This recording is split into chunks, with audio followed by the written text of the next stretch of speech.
ধর্ম নিরপেক্ষতা বিলুপ্ত হওয়া দরকার। কারণ ধর্ম নিরপেক্ষ বলতে দুনিয়ায় কিছু নাই।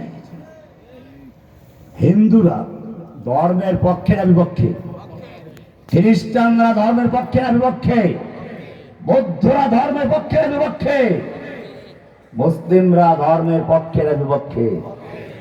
কোরআন কি বলে এবারে শুনুন। সুতরাং কোন মানুষ ধর্ম নিরপেক্ষ হতে পারে না। যুবকরা বিয়ে করার পক্ষে না বিপক্ষে? পক্ষে। সবই তো পক্ষে, বিপক্ষে কিসে?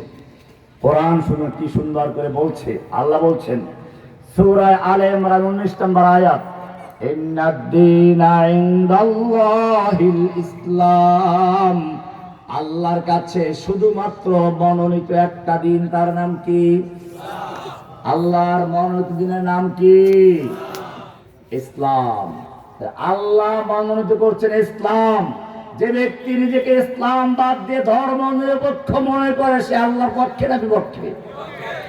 এবারে আল্লাহ কোরআনের সূরা আলে ইমরানের 85 নম্বর আয়াতে বলছেন, ওয়ামাইয়াবতাগি গায়রাল ইসলামের দীনান ফালাই ইউকবালা মিনহু ওয়া হুয়া ফিল আখিরাতি মিনাল খাসিরিন।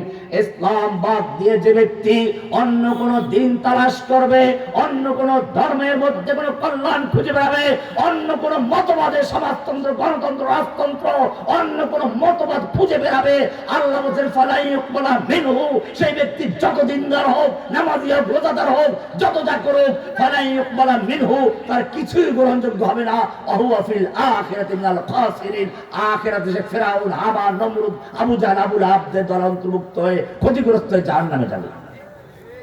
সূরা আলে ইমরান 85।